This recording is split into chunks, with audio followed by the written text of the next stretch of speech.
കഥയാരംഭിക്കുന്നത് രാജേഷ് എന്ന യുവാവിനെ പരിചയപ്പെടുത്തിക്കൊണ്ടാണ്. അച്ഛനും അമ്മയും ഒക്കെ മരണപ്പെട്ട രാജേഷ് അത്രയൊന്നും മേന്മയില്ലാത്തൊരു വീട്ടിൽ ഏറെ സാധാരണക്കാരനായിട്ടായിരുന്നു ജീവിച്ചിരുന്നത്. രാജേഷിന് ചെറിയൊരു ബേക്ക് ഹൗസ് ഉണ്ട്. വീടിനോട് ചേർന്നിട്ടാണ് അതുള്ളത്. രാജേഷിന്റെ സുഹൃത്തായ വിജയൻ ചേട്ടനും വിജയൻ ചേട്ടന്റെ ഭാര്യയും മകളും അവിടെ രാജേഷിനെ സഹായിക്കാനുണ്ടായിരുന്നു. ഉണ്ണിയപ്പം അടക്കമുള്ള തന്റെ ബേക്കറി പലഹാരങ്ങളുടെ വിൽപ്പന കൊണ്ട് രാജേഷ് അങ്ങനെ ജീവിച്ചു പോരുമ്പോഴാണ് രാജേഷിന്റെ ജീവിതത്തിൽ ആ പ്രശ്നം സംഭവിക്കുന്നത്. അവരുടെ ബേക്ക് ഹൗസിലെ ഉണ്ണിയപ്പം കഴിച്ച് ഒരു കുടുംബത്തിലെ കുറച്ചു പേർക്ക് വയറിളക്കവും മറ്റും പിടിപെട്ടു. ഫുഡ് പോയിസൺ അടിച്ചു എന്ന് പറഞ്ഞ് രാജേഷിന്റെ ബേക്ക് ഹൗസിനെതിരെ കംപ്ലൈന്റ് വന്നിരുന്നു. ഫുഡ് ഇൻസ്പെക്ടേഴ്സും മറ്റും അവിടെ പരിശോധനയ്ക്കെത്തി. തങ്ങളുടെ ഉണ്ണിയപ്പം കഴിച്ച് ഇതുവരെ ആർക്കുമൊന്നും സംഭവിച്ചിട്ടില്ലെന്നും വളരെ ക്ലീൻ ആയിട്ടേ ഒക്കെ ചെയ്യാറുള്ളൂ എന്നുമൊക്കെ രാജേഷ് പറഞ്ഞെങ്കിലും ഉദ്യോഗസ്ഥൻ അതൊന്നും സമ്മതിച്ചില്ല. പരാതിയുണ്ടെന്നും അതുകൊണ്ട് തൽക്കാലത്തേക്ക് ബേക്ക് ഹൗസിന്റെ ലൈസൻസ് സസ്പെൻഡ് ചെയ്യുകയാണ് എന്നും ഉദ്യോഗസ്ഥൻ അറിയിച്ചു. അവർ അവിടെ നിന്ന് സാമ്പിളുകളും കളക്ട് ചെയ്തിരുന്നു. ഈ നടക്കുന്ന കാര്യമൊക്കെ രാജേഷുമായി അത്ര രസത്തിലല്ലാത്ത അയൽക്കാരൻ വീഡിയോ എടുത്ത് വാട്സപ്പ് ഗ്രൂപ്പുകളിലൊക്കെ പ്രചരിപ്പിക്കുകയും ചെയ്തു. എങ്ങനെയെങ്കിലും ലൈസൻസ് വീണ്ടു കിട്ടണമല്ലോ. സഹായത്തിനായി അവിടുത്തെ ലോക്കൽ സെക്രട്ടറിയായ പവിത്രന്റെ അടുത്ത് രാജേഷ് എത്തി. പരിചയക്കാരൻ കൂടിയായ പവിത്രൻ ചേട്ടനിൽ നിന്ന് രാജേഷിന്റെ ഉണ്ണിയപ്പം സാമ്പിളുകൾ ടെസ്റ്റ് ചെയ്തതിൽ ഒരു കുഴപ്പവുമില്ലെന്ന് തെളിഞ്ഞിട്ടുണ്ട് എന്ന വിവരം രാജേഷ് അറിഞ്ഞു. പക്ഷേ അതിനോടകം കംപ്ലൈന്റ് ഉള്ളതാണല്ലോ. കംപ്ലൈന്റ് തന്ന വ്യക്തി തന്നെ അത് വിഡ്രോ ചെയ്താലേ ലൈസൻസ് എളുപ്പത്തിൽ രാജേഷിന് തിരികെ കൊടുക്കാൻ സാധിക്കൂ. നൂലാമാലകളാകുമില്ലെങ്കിൽ എന്നും ഉദ്യോഗസ്ഥൻ അറിയിച്ചിരുന്നു. പവിത്രൻ ചേട്ടൻ കംപ്ലൈന്റ് കൊടുത്ത തെരേസ എന്ന വ്യക്തിയെ പോയി കണ്ട് കംപ്ലൈന്റ് വിഡ്രോ ചെയ്യാൻ ആവശ്യപ്പെട്ടു. രാജേഷ് അങ്ങനെ തെരേസയുടെ വീട്ടിലേക്ക് എത്തി. അവിടെയപ്പോൾ ഫുഡ് പോയിസൺ അടിച്ചിരുന്ന വല്യമ്മച്ചിയെയും കൊണ്ട് ആശുപത്രിയിൽ നിന്ന് ഡിസ്ചാർജായി തെരേസയും കുടുംബവും എത്തുകയായിരുന്നു. ചെറുപ്പക്കാരിയായ തെരേസയായിരുന്നു വീടിന്റെ ഭരണം നോക്കിയിരുന്നത്. ജീവിതമാർഗമാണെന്നും കംപ്ലൈന്റ് വിഡ്രോ ചെയ്യണം എന്നുമൊക്കെ പറഞ്ഞ് തെരേസയോട് രാജേഷ് അപേക്ഷിച്ചെങ്കിലും എല്ലാവർക്കും ഫുഡ് പോയിസൺ അടിച്ചിരുന്നത് പ്രകടമായ കാര്യമായതുകൊണ്ടും വീട്ടിലുണ്ടാക്കിയ ഭക്ഷണമൊഴികെ പുറത്തുനിന്നവർ ആകെ കഴിച്ചത് ആ ഉണ്ണിയപ്പം മാത്രമായതുകൊണ്ടും അവരുടെ ഫുഡിൽ നിന്നാണ് തങ്ങൾക്ക് ഫുഡ് പോയിസൺ അടിച്ചത് എന്ന കാര്യത്തിൽ തെരേസ ഉറച്ചുനിന്നു. കംപ്ലൈന്റ് വിഡ്രോ ചെയ്യാൻ പറ്റില്ല എന്ന് തറപ്പിച്ച് പറയുകയും ചെയ്തു. നിരാശയോടെ രാജേഷും വിജയൻ ചേട്ടനും അവിടെ നിന്ന് തിരികെ പോരുകയാണ്. അപ്പോഴാണ് സഹകരണ ബാങ്കിൽ നിന്ന് രാജേഷിന് അടുത്ത കോൾ വരുന്നത്. രാജേഷ് നേരെ ബാങ്കിലെത്തി. രാജേഷിന്റെ സഹോദരി രാജിയുടെ വിവാഹത്തിന് വേണ്ടി 8 ലക്ഷം രൂപ ബാങ്കിൽ നിന്ന് ലോൺ എടുത്തിരുന്നു. ആ ലോൺ 4 ലക്ഷം പലിശയടക്കം 12 ലക്ഷം രൂപയായി ഇപ്പോൾ ജപ്തിയായിരിക്കുകയാണ്. എങ്ങനെയെങ്കിലും ജപ്തി ഒഴിവാക്കി തരണം എന്ന മട്ടിൽ രാജേഷ് മാനേജറോട് അപേക്ഷിച്ചു. ഏറ്റവും കുറഞ്ഞത് 4 ലക്ഷം രൂപയെങ്കിലും അടച്ചാലേ ജപ്തി തൽക്കാലത്തേക്ക് ഒഴിവാക്കാൻ പറ്റൂ എന്നായിരുന്നു മാനേജർ പറഞ്ഞത്. അതിനോടകം ലൈസൻസ് പോയി പണി കിട്ടിയിരുന്ന രാജേഷിന് അടുത്തൊരു പണി കൂടി കിട്ടി. രാജേഷിന്റെ ഭാഷയിൽ പറഞ്ഞാൽ അടുത്ത ട്രോഫി കൂടി. എങ്ങനെ 4 ലക്ഷം രൂപ ഒപ്പിക്കും എന്ന് രാജേഷിനൊരു പിടുത്തവും ഉണ്ടായിരുന്നില്ല. രാജേഷിന്റെ സഹോദരി രാജി അല്പം നല്ല നിലയിലാണുള്ളത്. രാജിയുടെ ഭർത്താവ് വിദേശത്ത് ജോലി നോക്കുകയുമാണ്. രാജിയോട് സഹായം ചോദിച്ചാലോ എന്ന് വിജയൻ ചേട്ടൻ പറഞ്ഞത് കേട്ട് അവർ രാജിയുടെ വീട്ടിലെത്തി. പക്ഷേ രാജേഷ് വരുന്നത് കണ്ടതും രാജി തന്റെ സ്വർണമൊക്കെ ഒരു മാറ്റിവെച്ച് വീടിന്റെ ലോൺ അടച്ചിട്ട് വരെ 5 മാസമായി ബാങ്കില് സ്വർണമൊക്കെ പണയം വെച്ചിരിക്കുക. ഞാൻ ബാങ്കിൽ പോവാൻ നിൽക്കുമായിരുന്നു എന്നൊക്കെ നുണ പറഞ്ഞ് അഭിനയിക്കാൻ ആരംഭിച്ചു. രാജിയുടെ ആ സ്വഭാവമൊക്കെ രാജേഷിന് മുൻകൂട്ടി അറിയാവുന്നതേയായിരുന്നു. രാജേഷ് ഒന്നും പറഞ്ഞില്ല. വൈകാതെ അവർ പോവാനിറങ്ങി. ഇറങ്ങാൻ നേരം രാജേഷ് രാജിയോട് പറഞ്ഞു, കഴിഞ്ഞ തവണ നീ പറഞ്ഞത് നിന്റെ സ്വർണമൊക്കെ വിറ്റെന്ന, ഇപ്പോ അത് പണയം വെച്ചെന്നായി. പറയുമ്പോ മാറിപ്പോവാതെ നോക്കണേ, ഇല്ലെങ്കിൽ നീ നുണ പറയാണെന്ന് കരുതും. രാജിക്ക് ചെറുതായി അത് കൊള്ളുകയും ചെയ്തിരുന്നു. രാജി ഒന്നും തന്നെ മിണ്ടിയില്ല. തെരേസയുടെ വീട്ടിൽ അന്ന് രാത്രി അയൽക്കാരി വന്നിരുന്നു. അപ്പോഴാണ് അയൽക്കാരിക്കും വയറിളക്കമായിരുന്നു എന്നവർ അറിയുന്നത്. വൈകാതെ അയൽക്കാരിൽ നിന്ന് അവർക്കൊരു കാര്യം വ്യക്തമായി. ഫുഡ് പോയിസൺ അടിച്ചത് അവർ അന്ന് മേടിച്ച അയല മീനിൽ നിന്നുമാണ്. ആ മീനിൽ അമോണിയ ഉണ്ടായിരുന്നോ എന്നൊരു സംശയം കൂടി അയൽക്കാരി പറഞ്ഞിരുന്നു. ഉണ്ണിയപ്പം കൊണ്ടല്ല ഫുഡ് പോയിസൺ വന്നത് എന്ന് തെരേസയും കുടുംബവും മനസ്സിലാക്കുകയാണ്. രാജേഷിനെതിരെ കംപ്ലൈന്റ് ചെയ്തത് മോശമായി പോയി എന്ന് മുത്തശ്ശി പറയുകയും ചെയ്തു. മറുവശത്ത് രാജേഷിന് ചൈനയിലുള്ള കൊച്ചച്ഛൻ ദാസേട്ടന്റെ അടുത്ത് നിന്ന് കോൾ വരികയായിരുന്നു. രാജേഷിന് ആകെ അടുപ്പമുള്ളത് ചൈനയിൽ ഒറ്റത്തടിയായി ജീവിക്കുന്ന കൊച്ചച്ഛൻ ദാസുമായിട്ടാണ്. തനിക്ക് കിട്ടിയ പുതിയ ട്രോഫികളുടെ കാര്യം ദാസേട്ടനോട് രാജേഷ് പറഞ്ഞു. 4 ലക്ഷം രൂപ എങ്ങനെ ഉണ്ടാക്കുമെന്ന് ആലോചിച്ച് നടക്കുക എന്നും പറയുന്നുണ്ടായിരുന്നു. പിറ്റേന്ന് തന്നെ വിജയേട്ടനും രാജേഷും കൂടി ജാതകം ജോത്സ്യനെ കാണിക്കാൻ പോയി. അപ്പോഴാണ് ദാസേട്ടന്റെ കോൾ വീണ്ടും വരുന്നത്. രാജേഷിന്റെ അക്കൗണ്ടിലേക്ക് താനൊരു 4 ലക്ഷം അയച്ചിട്ടുണ്ടെന്നും ബാങ്കിൽ പോയി ബാങ്കിലെ പ്രശ്നം തീർക്കാനും ദാസേട്ടൻ ആവശ്യപ്പെട്ടു. ഇപ്പോ തന്നെ ദാസേട്ടന്റെ കുറെ ഞാൻ വാങ്ങിയിട്ടുണ്ട്, വേണ്ടായിരുന്നു എന്ന മട്ടിൽ രാജേഷ് ആദ്യം പറഞ്ഞു. എങ്കിൽ നീ തിരിച്ചയച്ചേക്കടാ എന്നായി ദാസേട്ടൻ. ഉടനെ രാജേഷ് അങ്ങനെ പറഞ്ഞതല്ല എന്നൊക്കെ പറഞ്ഞ് ഉരുണ്ട് കളിച്ചു. എന്തായാലും ബാങ്കിൽ പോയി ദാസേട്ടൻ കൊടുത്ത 4 ലക്ഷം ഉപയോഗിച്ച് അവർ ജപ്തി ഒഴിവാക്കുകയാണ്. അടുത്ത ദിവസം രാജേഷിന്റെ സ്ഥലത്തിന് പിന്നിൽ വലിയ പാടശേഖരം തന്നെയുള്ള സിബി എന്ന വ്യക്തി തന്റെ ആ സ്ഥലം കച്ചവടം ചെയ്യാൻ ശ്രമിക്കുന്നുണ്ടായിരുന്നു. സ്ഥലം വാങ്ങാൻ താല്പര്യപ്പെട്ട് ഒരു ഹിന്ദിക്കാരനും വന്നു. അത്യാവശ്യം നല്ല വിലയും പറഞ്ഞു. പക്ഷേ മുന്നിലുള്ള രാജേഷിന്റെ ഇടം കൂടി കിട്ടിയാലേ അയാൾ അത് ഏറ്റെടുക്കൂ എന്ന അവസ്ഥയായിരുന്നു. സിബി പണ്ടേ ആ സ്ഥലം രാജേഷിനോട് ചോദിച്ചിട്ടുള്ളതാണ്. പക്ഷെ ഒരിക്കൽ പോലും രാജേഷ് അത് വിൽക്കുവാൻ കൂട്ടാക്കിയിട്ടില്ല. അത്തവണയും സിബി രാജേഷിന്റെ ബാങ്കിലെ കാര്യവും ബേക്ക് ഹൗസിന്റെ ലൈസൻസ് പോയിരിക്കുകയല്ലേ എന്ന കാര്യവുമൊക്കെ വെച്ച് രാജേഷിനോട് അത് വിൽക്കുന്നു എന്ന് ചോദിച്ചെങ്കിലും രാജേഷ് തറപ്പിച്ച് തന്നെ വിൽക്കില്ലെന്ന് പറഞ്ഞു. വൈകാതെ പവിത്രൻ ചേട്ടനിൽ നിന്ന് തന്നെ രാജേഷിനെ തേടി സന്തോഷ വാർത്ത എത്തി. തെരേസ കേസ് പിൻവലിച്ചെന്നും ബേക്ക് ഹൗസിന്റെ ലൈസൻസ് വീണ്ടും ആക്റ്റീവ് ആയിട്ടുണ്ട് എന്നുമായിരുന്നു അത്. ഇതെന്താ പെട്ടെന്നിങ്ങനെ എന്ന് രാജേഷ് ചോദിച്ചെങ്കിലും അറിയില്ലെന്നായിരുന്നു പവിത്രൻ ചേട്ടന്റെ മറുപടി. എന്തായാലും രാജേഷിന്റെ ബേക്ക് ഹൗസ് വീണ്ടും തുടർന്ന് പ്രവർത്തിക്കാൻ ആരംഭിച്ചു. കച്ചവടം ചെയ്യാനുള്ള സാധനങ്ങളുമായി വിജയൻ ചേട്ടനും രാജേഷും കടകളിലെത്തി. അപ്പോഴാണ് അടുത്ത പ്രശ്നം. രാജേഷിന്റെ ബേക്ക് ഹൗസിൽ റെയ്ഡ് നടന്നതിന്റെ വീഡിയോയും മറ്റും വാട്സപ്പിലൂടെ പ്രചരിപ്പിക്കപ്പെട്ടിരുന്നല്ലോ. അത് കാരണം രാജേഷിന്റെ പ്രൊഡക്റ്റ് ഒന്നും ആരും വാങ്ങുന്നുണ്ടായിരുന്നില്ല. പെട്ടിക്കണക്കിന് കടക്കാർ തന്നെ രാജേഷിന് തിരികെ കൊടുത്തു. നഷ്ടപ്പെട്ട പേര് വീണ്ടെടുക്കാതെ ഇനി കച്ചവടം വിജയിക്കില്ല എന്നവർ രാജേഷിനോട് പറയുകയും ചെയ്തു. രാജേഷ് ആകെ നിരാശനായിരുന്നു. ഇനി പുതിയൊരു ബ്രാൻഡ് ഉണ്ടാക്കിയെടുത്ത് അതിന്റെ ലൈസൻസ് ഒക്കെ കിട്ടിവരണം. അതുവരേക്കും ബേക്ക് ഹൗസ് തൽക്കാലം അടച്ചിടാം എന്ന് രാജേഷ് തീരുമാനിച്ചു. ആ സമയത്താണ് അങ്ങോട്ടേക്ക് നേരിട്ട് രാജേഷിനോട് മാപ്പ് ചോദിക്കാൻ തെരേസ എത്തുന്നത്. എല്ലാം കൊണ്ടും ദേഷ്യമായിരുന്ന രാജേഷ് അവർക്ക് പറ്റിയ തെറ്റിന്റെ പേരിൽ തന്റെ കഞ്ഞികുടി മുട്ടിച്ചു എന്നൊക്കെ പറഞ്ഞ് തെരേസയോട് ഒരുപാട് ദേഷ്യപ്പെട്ടു. രാജേഷ് ദേഷ്യപ്പെട്ടപ്പോ തെരേസയ്ക്കും ഒരു ദേഷ്യം വന്നിരുന്നു. തെരേസ തിരികെ പോയി. ഉഷച്ചേച്ചി പറഞ്ഞു, ആ പെങ്കൊച്ച് നല്ലൊരു കൊച്ചായം കൊണ്ടാ അവള് നേരിട്ട് ക്ഷമ പറയാൻ ഇവിടെ വന്നേ, എന്നിട്ട് അതിനോട് ഇങ്ങനാണോ സംസാരിക്കുന്നേ? പക്ഷേ അവിടം കൊണ്ട് രാജേഷിന്റെ പ്രശ്നങ്ങൾ തീരുമായിരുന്നില്ല. വട്ടിപ്പലിശയ്ക്ക് രാജേഷ് കുറച്ചു പേരിൽ നിന്നൊക്കെ പണം വാങ്ങിയിട്ടുണ്ട്. ഓരോരുത്തരായി രാജേഷിനെ തേടിയെത്തി തുടങ്ങി. അടുത്ത ദിവസം തരാം എന്നൊക്കെ പറഞ്ഞ് രാജേഷ് അവരെയൊക്കെ പറഞ്ഞയച്ചു. പക്ഷെ പണം വേണമല്ലോ. എന്ത് ചെയ്യണമെന്ന് രാജേഷിന് അറിവുണ്ടായിരുന്നില്ല. ഒരു സുഹൃത്തിനോട് രാജേഷ് പണം കടം ചോദിച്ചു. അടുത്ത ദിവസം അവൻ പണം കൊടുക്കാനെത്തി. അവൻ പുതിയ ബൈക്ക് വാങ്ങിയിരുന്നു. ഫുഡ് ഡെലിവറി ബോയ് ആയിട്ടാണ് അവൻ ജോലി നോക്കുന്നത്. ഫുഡ് ഡെലിവറി ബോയായി ജോലി നോക്കിയ തരക്കേടില്ലാത്ത പണമുണ്ടാക്കാൻ പറ്റും എന്ന് മനസ്സിലാക്കിയ രാജേഷ് അതിനൊന്ന് ശ്രമിച്ചാലോ എന്ന് തീരുമാനിക്കുകയാണ്. തന്റെ പഴയ ബൈക്ക് വേണമെങ്കിൽ അതിനെടുത്തോടാ എന്ന് കൂട്ടുകാരൻ രാജേഷിനോട് പറയുകയും ചെയ്തു. പക്ഷേ രാജേഷിന് ലൈസൻസ് ഇല്ല, വണ്ടി ഓടിക്കാനും അറിയില്ല. അതോടെ അത് പഠിക്കുവാൻ രാജേഷ് ഒരു ഡ്രൈവിംഗ് സ്കൂളിൽ ചേർന്നു. അവിടെ എത്തിയപ്പോഴോ ഇൻസ്ട്രക്ടറായിട്ടുണ്ടായിരുന്നത് രാജേഷ് ദേഷ്യം പിടിപ്പിച്ചുവിട്ട തെരേസയായിരുന്നു. രാജേഷിനോടും ചെറിയ ദേഷ്യമുണ്ടായിരുന്ന തെരേസ വണ്ടി ഓടിക്കാൻ പഠിപ്പിക്കുമെന്ന് വെച്ചാൽ ആദ്യഘട്ടത്തിൽ രാജേഷിനെ കൊണ്ട് വണ്ടി തള്ളിപ്പടിക്ക് എന്ന് പറഞ്ഞ് തള്ളിപ്പിക്കുകയാണ്. രാജേഷ് ചെറിയ തോതിൽ അപമാനിതനായിരുന്നു. അന്ന് വീട്ടിലെത്തി ആ കാര്യമൊക്കെ അഭിമാനത്തോടെ ചിരിച്ചു പറഞ്ഞ് തെരേസ മുത്തശ്ശിയോട് സംസാരിച്ചു. പക്ഷേ തെരേസയുടെ മുത്തശ്ശി നമ്മൾ കാരണം ബുദ്ധിമുട്ടുണ്ടായ ഒരു പയ്യനല്ലേ, അവനോട് പക കാണിക്കുവല്ല വേണ്ടത്, അവനെ സഹായിക്കുകയാ വേണ്ടേ എന്ന് അവളോടായി പറഞ്ഞു. അത് ശരിയാണെന്ന് തെരേസയ്ക്ക് തോന്നിയിരുന്നു. തെരേസയ്ക്ക് കുറ്റബോധം തോന്നി. അടുത്ത ദിവസം രാജേഷ് വരുന്നത് നോക്കി തെരേസ നിന്നെങ്കിലും രാജേഷ് ഡ്രൈവിംഗ് പഠിക്കാൻ വന്നിരുന്നില്ല. അത് കാരണം അതിന്റെ അടുത്ത ദിവസം മുത്തശ്ശിയെയും കൂട്ടി തെരേസ രാജേഷിനെ അന്വേഷിച്ചു പോയി. രാജേഷിന്റെ ബേക്ക് ഹൗസ് പൂട്ടിയതും രാജേഷിന് പാരന്റ്സ് ഒന്നും ഇല്ലാത്ത കാര്യവുമൊക്കെ അയൽക്കാരിയിൽ നിന്നും അവർ അറിയുകയാണ്.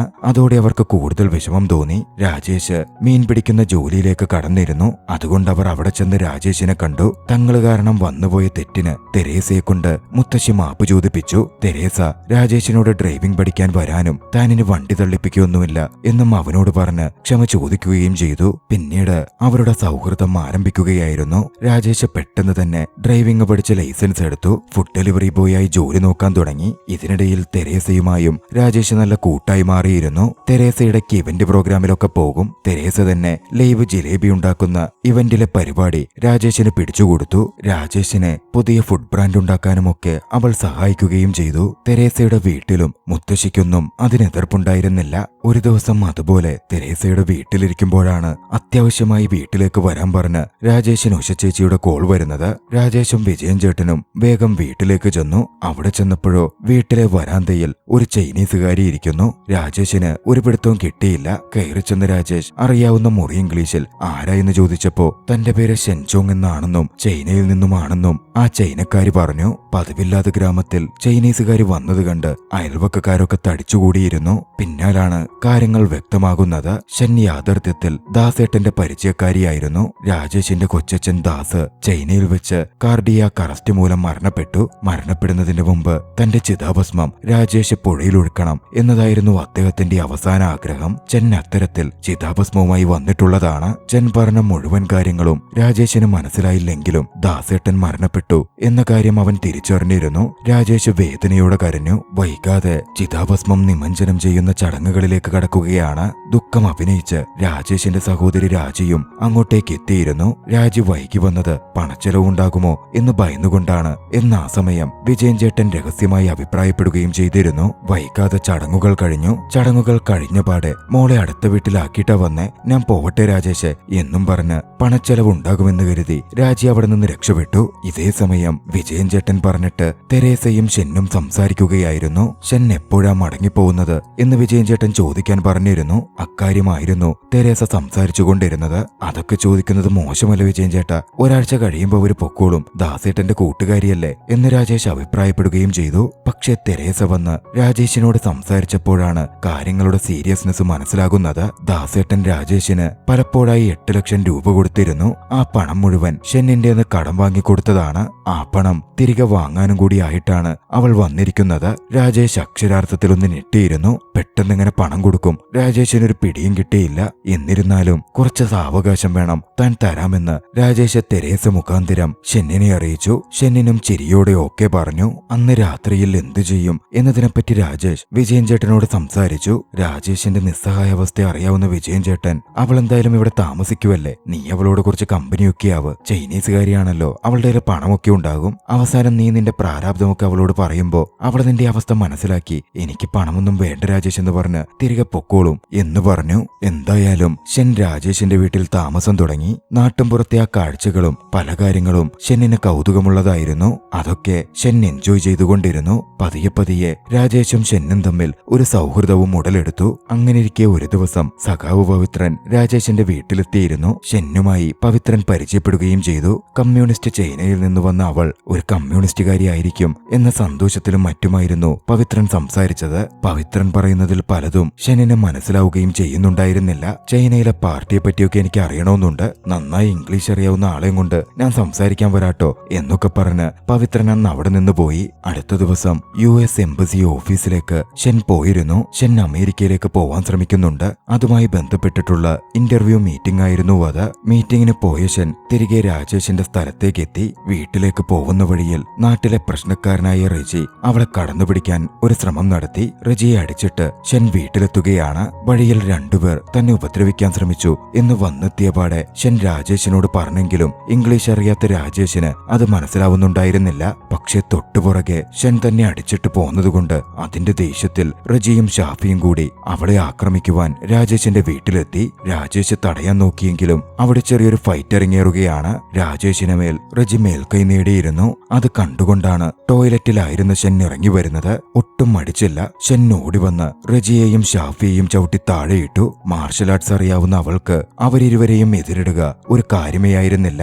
എന്തായാലും ആ പ്രശ്നം അതോടെ അവസാനിച്ചു. മറുവശത്ത് തെരേസയുടെ വീട്ടിൽ മമ്മി തെരേസയെ വലിയ രീതിയിൽ ശകാരിക്കുകയായിരുന്നു. തെരേസ ഡ്രൈവിംഗ് സ്കൂളിലെ ജോലി ഉപേക്ഷിച്ചിരുന്നു. അതിനു മുമ്പും അവൾ അതുപോലെ ഇൻഫോ പാർക്കിലെയും മറ്റും പല ജോലികളും ഉപേക്ഷിച്ചിട്ടുള്ളതാണ്. അവൾ എവിടെയും സ്ഥിരമായി നിൽക്കില്ല എന്നൊക്കെ പറഞ്ഞ് മമ്മിക്ക് വലിയ ദേഷ്യമായിരുന്നു. അവളോട് എത്രയും വേഗം വേറെ ജോലി നോക്കിക്കൊള്ളണം എന്നൊക്കെ മമ്മി പറഞ്ഞു. മമ്മിയോട് വഴക്കിട്ട് രാത്രിയിൽ തെരേസ വീട്ടിൽ നിന്ന് ഇറങ്ങിപ്പോരുകയാണ്. അവൾ നേരെ പോന്നത് രാജേഷിന്റെ ഇടത്തേക്കായിരുന്നു. തല്ലുകൊണ്ട് രാജേഷ് ആകട്ടെ ആ സമയം ഷെന്നുണ്ടാക്കുന്ന ചൂടുവെള്ളം കൊണ്ട് ചൂടുപിടിക്കാൻ വേണ്ടിയിരിക്കുകയാണ്. തെരേസ വന്ന് കാര്യങ്ങൾ പറഞ്ഞു. രാജേഷ് തമാശ രീതിയിലൊക്കെ കാണുകയും തെരേസയെ ചെറുതായി കളിയാക്കുകയും ചെയ്തിരുന്നു. തനിക്ക് സ്വന്തമായി എന്തെങ്കിലും തുടങ്ങണമെന്നാ ഉള്ളത്, നിനക്കൊന്ന് മോട്ടിവേറ്റ് ചെയ്തൂടെ എന്ന് തെരേസ ചോദിച്ചപ്പോ ട്രോഫിക്ക് മേൽ ട്രോഫി ഇട്ടിരിക്കുന്ന ഞാനാണോ നിന്നെ മോട്ടിവേറ്റ് ചെയ്യുന്നത് എന്ന തരത്തിൽ രാജേഷ് അവളെ ചെറുതായി ഒന്ന് പുച്ഛിച്ചു. ദേഷ്യം വന്ന തെരേസ അവിടെ നിന്ന് പോരുകയാണ്. അടുത്തൊരു ദിവസം കുക്കിംഗ് ഷെൻ ഏറ്റെടുത്തിരുന്നു. മികച്ച വിഭവങ്ങൾ അവൾ ഉണ്ടാക്കാൻ ആരംഭിച്ചു.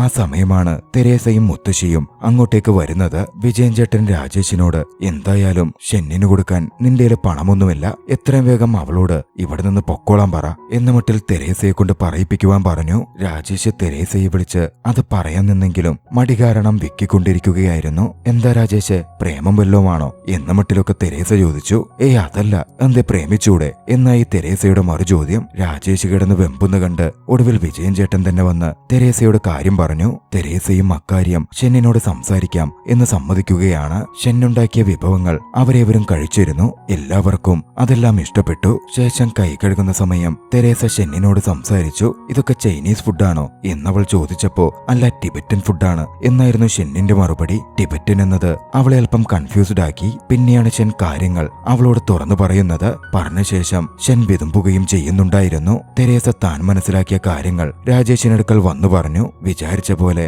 അത്ര എളുപ്പമുള്ള കാര്യങ്ങളൊന്നുമല്ല. ഷെൻ യാഥാർത്ഥ്യത്തിൽ ഒരു ചൈനീസുകാരിയൊന്നുമല്ല, ഒരു ടിബറ്റൻകാരിയാണ്. ചൈനീസ് ആക്രമിച്ച് പിടിച്ചെടുത്ത സ്ഥലം. ചൈനീസ് ആക്രമണത്തിൽ ഷെന്നിന്റെ മാതാപിതാക്കൾ കൊല്ലപ്പെടുകയായിരുന്നു. പിന്നീട് അവൾ ചൈനയുടെ ഭാഗമായി. അവിടെ എത്തിയ അവളെ ദാസേട്ടനായിരുന്നു സംരക്ഷിച്ചത്. അവളുടെ കയ്യിലുണ്ടായിരുന്ന പണമാണ് കടമായി വാങ്ങി ദാസേട്ടൻ നിനക്കയച്ചു തന്നത്. ഇപ്പോൾ ചൈന വിട്ട് അവൾ US പഠിക്കാൻ പോവാൻ നോക്കുകയാണ്. പക്ഷെ അതിന് ബാങ്കിൽ 10 ലക്ഷം ബാങ്ക് ഗ്യാരണ്ടി കാണിക്കണം. അതിനുവേണ്ട പണമാണ് രാജേഷിനോട് അവൾ ആവശ്യപ്പെട്ടുകൊണ്ടിരിക്കുന്നത്. രാജേഷ് ആകെ വല്ലാതായി. ഷെൻകരന് രാജേഷിനോട് സഹായിക്കണം എന്ന മട്ടിൽ പറയാനും കൂടി തുടങ്ങിയതോടെ പാവം രാജേഷിന്റെ മനസ്സലിഞ്ഞു. എങ്ങനെയെങ്കിലും താൻ പണം അറേഞ്ച് ചെയ്യാം എന്ന് രാജേഷ് ഷെന്നിനോട് പറയുകയും ചെയ്തു. എന്തു ചെയ്യണമെന്ന് രാജേഷിനൊരു പിടിയുമുണ്ടായിരുന്നില്ല. അടുത്ത ദിവസം പുലർച്ചെ ഈ വിവരങ്ങളൊക്കെ അറിഞ്ഞ് സിബി രാജേഷിനെ കാണാനെത്തി. ബാങ്കിൽ നിന്ന് താൻ ആധാരം എടുക്കാമെന്നും ചൈനീസുകാരിക്ക് കൊടുക്കാനുള്ള 8 ലക്ഷം രൂപയും തരാമെന്നും ഈ സ്ഥലവും വീടും സിബിക്ക് വിൽക്കാനും സിബി ആവശ്യപ്പെട്ടു. രാജേഷ് പക്ഷേ താൻ വിൽക്കുന്നില്ല, എന്റെ ഈ സ്ഥലം കിട്ടിയ തനിക്ക് പുറകിലെ ചതുപ്പിനും ചെമ്മീൻ വളർത്ത കേന്ദ്രത്തിനും ഒക്കെയായി നല്ല പൈസ കിട്ടും. അതിനുവേണ്ടിയാ താൻ ഈ കളി കളിക്കുന്നതെന്ന് എനിക്കറിയാം എന്ന് പറഞ്ഞ് സിബിയെ രാജേഷ് ഇറക്കി വിട്ടു. അടുത്ത ദിവസം തെരേസ രാജേഷിനെ കാണാൻ വന്നിരുന്നു. തങ്ങൾക്കൊന്നിച്ച് ഒരു ഫുഡ് ബിസിനസ് ആരംഭിക്കാമെന്നും തന്റെ പേരിൽ ഗവൺമെന്റ് കൊടുക്കുന്ന വുമൻസ് ഓൺടർപ്രണർഷിപ്പ് ലോൺ കിട്ടുമെന്നും അത് വെച്ച് ഹോട്ടൽ തുടങ്ങാം, ടിബറ്റൻ ഫുഡ് വിളമ്പുന്ന ഒരു ഹോട്ടലെന്നും തെരേസ രാജേഷിനെ അറിയിച്ചു. ആദ്യമൊന്നും രാജേഷ് അതിന് സമ്മതിച്ചില്ലെങ്കിലും തെരേസ കാര്യങ്ങൾ വിശദീകരിക്കുകയും രാജേഷിന്റെ പഴയ ബേക്ക് ഹൗസ് തന്നെ ഒന്ന് മോഡിഫൈ ചെയ്തെടുത്ത് അവിടെ തന്നെ റെസ്റ്റോറന്റ് ആരംഭിക്കാം എന്ന് പറയുകയും ചെയ്തതോടെ ഒരു കൈ നോക്കിയാലോ എന്ന് രാജേഷിനും തോന്നുകയാണ്. ആ റെസ്റ്റോറന്റ് ക്ലച്ച് പിടിച്ച ലോൺ കിട്ടുന്ന പണത്തിൽ നിന്ന് ഷെന്നിന്റെ പണം പെട്ടെന്ന് തിരിച്ചു കൊടുക്കാൻ പറ്റും എന്നും തെരേസ പറഞ്ഞിരുന്നു. പക്ഷെ ആയിടത്തിൽ റെസ്റ്റോറന്റ് തുടങ്ങിയ സക്സസ് ആവോ എന്ന് രാജേഷിന് സംശയമുണ്ടായിരുന്നു. നല്ല ഫുഡ് കിട്ടിയ മലയാളികളെ തേടി പിടിച്ചു വന്ന് കഴിച്ചോളും എന്നായിരുന്നു തെരേസയുടെ അഭിപ്രായം. ടിബറ്റൻ ഫുഡ് തയ്യാറാക്കാൻ ഷെന്നും ഒരുക്കമായിരുന്നു. ഷെന്നിനോടും തെരേസ സംസാരിച്ചിരുന്നു. പിന്നെ അങ്ങോട്ടേക്ക് ചെറിയ മുതൽ മുടക്കിൽ അവർ അവരുടെ ടിബറ്റൻ റെസ്റ്റോറന്റ് ആരംഭിക്കുകയാണ്. റെസ്റ്റോറന്റ് തുടക്കകാലത്ത് തന്നെ നല്ല രീതിയിൽ പോവാൻ തുടങ്ങിയിരുന്നു. അത്യാവശ്യം പണവും വന്നു തുടങ്ങി. അപ്പോഴാണ് അടുത്ത പ്രശ്നം വരുന്നത്. ഷെന്നിന്റെ ഐഡിയും മറ്റും പരിശോധിക്കാൻ പോലീസ് എത്തി. ഷെന്നിന്റെ വിസയിലുള്ളത് ടൂറിസ്റ്റ് എന്നാണ്. ടൂറിസ്റ്റ് വിസയിൽ വന്നയാളാണ് ഇവിടെ പണിയെടുക്കുന്നത് എന്ന് പറഞ്ഞ് SI ഭീഷണിപ്പെടുത്തുകയും ഒരാഴ്ച കഴിഞ്ഞാൽ വിസ കാലാവധി തീരും, അതുവരെ അവൾ ഈ റെസ്റ്റോറന്റിൽ പണിയെടുത്തു പോകരുത് എന്ന് വാൺ ചെയ്ത് SI തിരികെ പോവുകയും ചെയ്തു. സംഭവം എന്തെന്നാൽ SI ഇറക്കിയത് രാജേഷിന്റെ സ്ഥലത്തിൽ നോട്ടമുണ്ടായിരുന്ന സിബിയായിരുന്നു. റെസ്റ്റോറന്റ് ക്ലിക്കായി പോയാൽ സിബിക്ക് സ്ഥലം കിട്ടില്ലല്ലോ. എങ്ങനെയെങ്കിലും അത് കൈപ്പിടിയിലാക്കിയെടുക്കാൻ SIയെ വെച്ച് സിബി ഒരു കളി കളിച്ചതായിരുന്നു. അതോടെ റെസ്റ്റോറന്റിന്റെ കാര്യത്തിലും ഒരു തീരുമാനമായി. ഒരാഴ്ച കഴിഞ്ഞ് ഷെന്നിന് മടങ്ങിപ്പോവണം. ഷെന്നേറെ ദുഃഖിതയായിരുന്നു. ഷെന്നിന്റെ അവസ്ഥ രാജേഷിനും മനസ്സിലാവുമായിരുന്നു. രാജേഷ് ഒരുപാട് ആലോചിച്ചു. ഒടുവിലൊരു തീരുമാനമെടുത്തു. സിബിയുടെ അടുത്ത് ചെന്ന് സംസാരിച്ച രാജേഷ് സിബി പറഞ്ഞ ഡീലിന് താൻ തയ്യാറാണ് എന്ന് സിബിയെ അറിയിച്ചു. വൈകാതെ ബാങ്കിൽ നിന്ന് സിബിയുടെ സഹായത്തോടെ രാജേഷ് ആധാരം വീണ്ടെടുത്തു. ആധാരവും എഗ്രിമെന്റ് പേപ്പറും രാജേഷ് സിബിക്ക് ഒപ്പിട്ടുകൊടുത്തു. ഷെന്നിന് കൊടുക്കാനുള്ള 8 ലക്ഷവും സിബിയിൽ നിന്ന് രാജേഷ് വാങ്ങി. ദുഃഖം തോന്നിയിരുന്നെങ്കിലും രാജേഷിന്റെ മുമ്പിൽ മറ്റു വഴികളുണ്ടായിരുന്നില്ല. പണം കൊണ്ടുവന്ന് രാജേഷ് ഷെന്നിന് കൊടുത്തു. ഷെന്നും ഏറെ സന്തോഷവതിയായിരുന്നു. പക്ഷേ വീടും സ്ഥലവും വിറ്റ കാര്യമൊന്നും രാജേഷ് ആരോടും പറഞ്ഞില്ല. പക്ഷേ അടുത്ത ദിവസം വിവരമറിഞ്ഞെത്തിയ വിജയേട്ടൻ രാജേഷിനെ തല്ലി. സ്വന്തം സഹോദരനെ പോലെ കണ്ടലട നിന്റെ കൂടെ നടന്നിരുന്നേ, എന്നോടെങ്കിലും നിനക്കൊരു വാക്ക് പറയാമായിരുന്നല്ലോ എന്ന മട്ടിൽ രാജേഷിനോട് വിജയൻ ചേട്ടൻ ക്ഷുഭിതനായി ചോദിച്ചു. അപ്പോഴാണ് അവിടുണ്ടായിരുന്ന ഏവരും കാര്യം തിരക്കുന്നതും വിജയൻ ചേട്ടൻ പറഞ്ഞ് രാജേഷ് വീടും സ്ഥലവും വിറ്റ കാര്യം അവരൊക്കെ അറിയുന്നതും. ദേഷ്യത്തിലായിരുന്ന വിജയൻ ചേട്ടനോട് രാജേഷ് പറഞ്ഞു, വിജയൻ ചേട്ട, നമ്മളോ ഗതി പിടിക്കുന്നില്ല. നമ്മൾ കാരണം ആരെങ്കിലും രക്ഷപ്പെട്ട അതെങ്കിലും നടന്നോട്ടെ. ഒരാള് കഷ്ടപ്പെടുമ്പോ നമ്മളെങ്ങനെ വീടും സ്ഥലവും കെട്ടിപ്പിടിച്ചുകൊണ്ടിരിക്കുന്നേ? പിന്നെ എന്റെ കാര്യമാണെങ്കിൽ എനിക്ക് നിങ്ങളൊക്കെയില്ലേ? നിങ്ങളുടെ വീടിന്റെ വരാന്തയിലാണെങ്കിലും ഒരു മൂലയിൽ എനിക്ക് വന്ന് കിടക്കാലോ. രാജേഷിന്റെ വാക്കുകൾ കേട്ട വിജയൻ ചേട്ടന് ദേഷ്യമുണ്ടെങ്കിലും അവനോടൊന്നും പറയാൻ പറ്റുമായിരുന്നില്ല.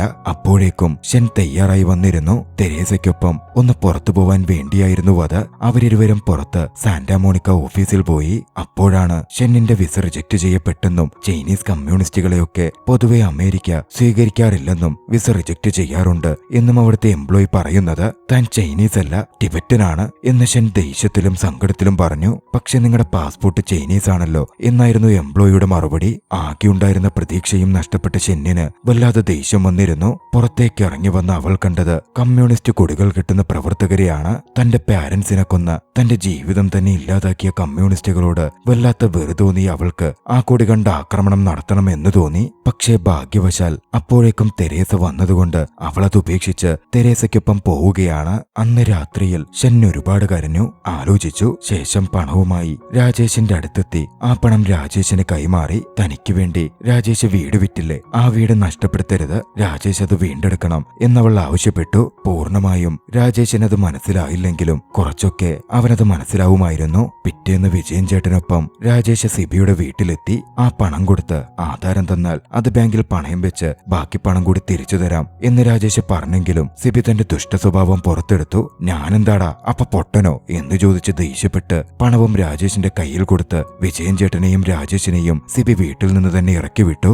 പിറ്റേന്നാണ് അത് സംഭവിക്കുന്നത്. കമ്മ്യൂണിസ്റ്റ് പാർട്ടിയുടെ ഒരു ജാഥ രാജേഷിന്റെ വീടിന്റെ പരിസരത്തൂടെ പോകുന്നുണ്ടായിരുന്നു. പവിത്രൻ ചേട്ടനായിരുന്നു അത് ലീഡ് ചെയ്തുകൊണ്ടിരുന്നത്. കമ്മ്യൂണിസ്റ്റ് കൊടി കണ്ടതും തന്റെ ജീവിതം തകർത്ത് കമ്മ്യൂണിസ്റ്റ് കൊടിയോടുള്ള വെറുകേറിയ ഷൻ കൊടിക്കെതിരെ കല്ലെറിയുകയാണ്. പക്ഷെ അത് മാറി പവിത്രൻ ചേട്ടന്റെ തലക്ക് കൊണ്ടിരുന്നു. പ്രവർത്തകർ അത് കണ്ടതും പാർട്ടി സഖാവിനെ ആക്രമിച്ചു എന്ന് പേര് പറഞ്ഞ് ഷെന്നിനെ ഓടിച്ചിടാൻ തുടങ്ങുകയാണ്. ഷൻ എങ്ങോട്ടേക്കോ ഓടി മാറി. ഈ സമയം രാജേഷും വിജയൻ ചേട്ടനും വീട്ടിലേക്ക് മടങ്ങിയെത്തുകയായിരുന്നു. അവിടെ പൊട്ടിക്കരഞ്ഞുകൊണ്ട് സഹോദരി രാജി വന്നിരിക്കുന്നുണ്ടായിരുന്നു. കുറച്ചൊക്കെ അഭിനയക്കരച്ചിലാണ് എന്ന് വിജയൻ ചേട്ടൻ പറയുന്നുമുണ്ട്. തന്റെ ഭർത്താവ് സൗദിയിൽ അറബിയത്തലി ജയിലിലായെന്നും മോചനത്തിന് 15 ലക്ഷം രൂപ വേണമെന്നും നീ സഹായിക്കണം എന്നും രാജി കരഞ്ഞ് രാജേഷിനോട് ആവശ്യപ്പെട്ടു. പണം കൊടുക്കരുത് എന്നൊക്കെ വിജയൻ ചേട്ടൻ പറഞ്ഞെങ്കിലും സഹോദരി കരഞ്ഞൊക്കെ ചോദിക്കുന്ന കണ്ടതും മനമറിഞ്ഞ രാജേഷ് ഉണ്ടായിരുന്ന 8 ലക്ഷം അവൾക്കെടുത്ത് കൊടുക്കുകയാണ്. അപ്പോഴാണ് അയൽക്കാരൻ ഓടിവന്ന് ഷെന്നുണ്ടാക്കിയ പ്രശ്നത്തെപ്പറ്റി പറയുന്നത്. അത് കേട്ടതും രാജേഷും വിജയൻ ചേട്ടനും ഞെട്ടിയിരുന്നു. രാജിയാണെങ്കിൽ സമയം നോക്കി പോയിട്ട് അത്യാവശ്യമുണ്ട് എന്നും പറഞ്ഞ് അവിടെ നിന്ന് പോവുകയും ചെയ്തു. പിന്നാലെ രാജേഷും വിജയൻ ചേട്ടനും കൂടി ഷെന്നിനെ അന്വേഷിക്കുകയാണ്. പാർട്ടിക്കാരെ പേടിച്ച് ഒറ്റപ്പെട്ട ഒരിടത്ത് കയറി ഷൻ മറന്നു നിൽക്കുകയായിരുന്നു. രാജേഷിനാദ്യം ദേഷ്യം വന്ന് അവൾ വന്നതിന് ശേഷമാ തനിക്ക് ഇത്രയും പ്രശ്നങ്ങൾ ഉണ്ടായത് എന്ന് പറഞ്ഞ് രാജേഷ് അവളോട് ദേഷ്യപ്പെട്ടു. പക്ഷെ വിജയൻ ചേട്ടൻ രാജേഷിനെ സമാധാനിപ്പിച്ചു. ഷെന്നും തന്നെ ഈ അവസ്ഥയിലാക്കിയ, തന്റെ പാരന്റ്സിനെ ഇല്ലാതാക്കിയ ചുവന്ന കൊടി കണ്ടപ്പോഴുള്ള ദേഷ്യത്തിന് താൻ എറിഞ്ഞുപോയതാ, പവിത്രൻ ചേട്ടനെ എറിഞ്ഞതല്ല, പവിത്രൻ ചേട്ടനോട് എനിക്ക് ബഹുമാനവും സ്നേഹവും ഒക്കെയാ എന്ന് പറയുകയും ചെയ്യുന്നുണ്ടായിരുന്നു. ഒടുവിൽ ഷെന്നിനെ എങ്ങനെയെങ്കിലും രക്ഷപ്പെടുത്തി ചൈനയിലേക്ക് തിരികെ അയക്കാൻ രാജേഷ് തീരുമാനിക്കുകയാണ്. തെരേസയുടെ സഹായം രാജേഷ് അതിന് തേടി. ഇതിനിടയിൽ പാർട്ടിക്കാരും വിവരം പുറത്തറിഞ്ഞ് മീഡിയയിലേക്കൊക്കെ പോയാൽ പ്രശ്നമാകും എന്ന് പറഞ്ഞ് ഒതുക്കി തീർക്കാൻ ശ്രമിക്കുന്നുണ്ടായിരുന്നു. പവിത്രൻ ചേട്ടനും ഷെന്നിനോട് ദേഷ്യമൊന്നും ഉണ്ടായിരുന്നില്ല. ഷെൻ എന്തുകൊണ്ട് അങ്ങനെ പ്രവർത്തിച്ചു എന്ന് പവിത്രൻ ചേട്ടന് മനസ്സിലാവുമായിരുന്നു. പക്ഷെ പാർട്ടിക്കാരെ പിടിച്ചു നിർത്താൻ തന്നെ കൊണ്ട് സാധിക്കില്ലെന്നും അവളെ എത്രയും വേഗം തിരിച്ചയക്കാനും പവിത്രൻ ചേട്ടൻ രാജേഷിനോടും മറ്റും പറഞ്ഞു. ഒടുവിൽ ഏറെ ശ്രമകരമായി അവർ ഷെന്നിനെ തിരിച്ചയക്കുവാൻ എയർപോർട്ട് വരെ എത്തിക്കുകയാണ്. ഇമോഷണലായൊരു യാത്ര പറച്ചിലായിരുന്നു അത്. യാത്ര പറഞ്ഞ് ഷെൻ പോവാൻ തുടങ്ങിയപ്പോ രാജേഷ് ഷെന്നിന്റെ അടുത്തേക്ക് ചെന്നു. തനിക്കറിയാവുന്ന മുറി ഇംഗ്ലീഷ് വെച്ച് പറഞ്ഞു, റെസ്റ്റോറന്റ് വലുതായി ഞങ്ങൾ തുറന്ന ജോലിക്ക് ഷെൻ അങ്ങോട്ടേക്ക് വരുമോ എന്നായിരുന്നു അത്. ഷെന്നും സന്തോഷത്തോടെ യെസ് പറഞ്ഞു. അങ്ങനെ ഷെൻ തിരികെ പോയി. പിന്നീട് ഏതാനും മാസങ്ങൾക്ക് ശേഷം റെസ്റ്റോറന്റ് കൂടുതൽ മോടിയോടെ അവർ പുനരാരംഭിച്ചിരുന്നു. നല്ല രീതിയിൽ ആളുകൾ അങ്ങോട്ടേക്ക് വന്നെത്താനും ആരംഭിച്ചു. ഇതിനിടയിൽ പാർട്ടിക്കാർ ഇടപെട്ട് സിബിയുടെ അടുത്തു നിന്നും രാജേഷിന്റെ ആധാരം വീണ്ടെടുത്തു കൊടുത്തു. പവിത്രൻ ചേട്ടനായിരുന്നു ആധാരവുമായി രാജേഷിന്റെ അടുത്ത് എത്തിയത് പോലും. ഷെന്നിന്റെ പ്രശ്നം ആ ചൂടൊക്കെ ആറിയപ്പോ പാർട്ടിക്കാർ അപ്പാട് വിട്ടിരുന്നു. എല്ലാ പ്രശ്നങ്ങളും അവസാനിച്ച് രാജേഷിന്റെ ജീവിതം നല്ല രീതിയിൽ മുമ്പോട്ട് പോകുന്നിടത്ത് ചലച്ചിത്രം അവസാനിക്കുന്നു. രസകരമായ ചലച്ചിത്രം നിങ്ങൾക്ക് ഇഷ്ടമായെങ്കിൽ വീഡിയോ ലൈക്ക് ചെയ്യുക. അഭിപ്രായങ്ങളും നിർദ്ദേശങ്ങളും കമന്റുകളിൽ രേഖപ്പെടുത്തുക. കഴിയുമെങ്കിൽ ചാനൽ സബ്സ്ക്രൈബ് ചെയ്തും കൂട്ടുകാർക്ക് ഷെയർ ചെയ്തു കൊടുത്തും ഞങ്ങളെ സപ്പോർട്ട് ചെയ്യുക. അടുത്ത എപ്പിസോഡിൽ മറ്റൊരു മികച്ച ചലച്ചിത്രവുമായി നമുക്ക് കണ്ടുമുട്ടാം. അതുവരെ ബായ്.